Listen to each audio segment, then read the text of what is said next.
It is the season of national examinations yet again. From the onset, let me take this opportunity to wish the class of 2022 in grade 6, class 8 and form 4 the very best.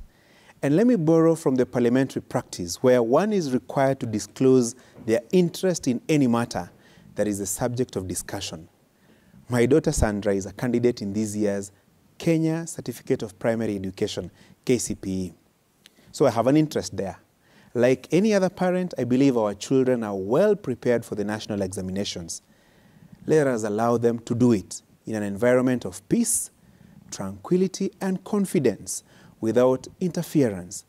And for the candidates in drought-ravaged counties and parts of the country that have been hit by sporadic insecurity incidents, I remind the government, national and county, as well as all stakeholders to do their best in ensuring that these candidates have an opportunity to shape their future.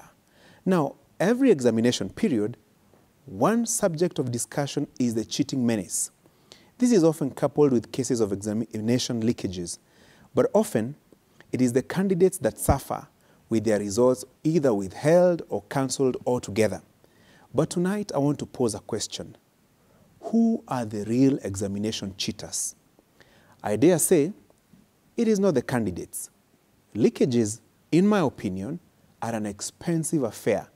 I'm convinced that candidates with their little pocket money cannot afford to finance the costly examination cheating racket. It is a cartel thing. So the real cheaters, in my opinion, are parents, rogue heads of schools, conniving teachers, and money-hungry examination council staff who manage the examination centers and premises where papers are stored. So what would it benefit you as a parent to use money to help your son or daughter acquire marks that truly do not belong to them? What seed are you planting in that child?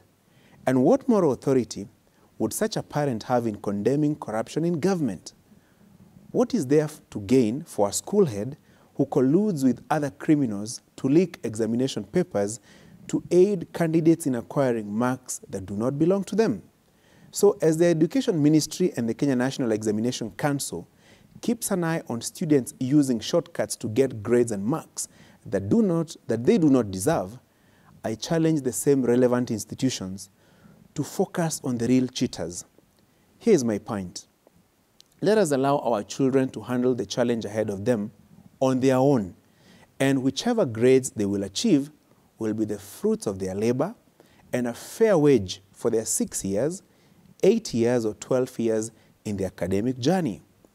If we do not, then we will be planting a seed of shortcuts, corruption and greed that will eventually consume our children when they are of age, and by extension, our nation. And while at it, let us embrace those who will score high marks in the national examinations, as well as those whose stars will not shine as bright. Every child deserves an opportunity, and one examination should not be a determinant of their success in life or otherwise. And as I pen off, a consistent spectacle in national examinations is the huge show of security officers escorting the papers, or even in school grounds. Well, security is key, but it should not end up scaring the candidates or making them anxious. The ultimate focus, in my opinion, should be around the strong rooms where examination papers are stored. That is where leakages occur, especially when such papers are released earlier than the stipulated time and exposed hours before the candidates write their examinations.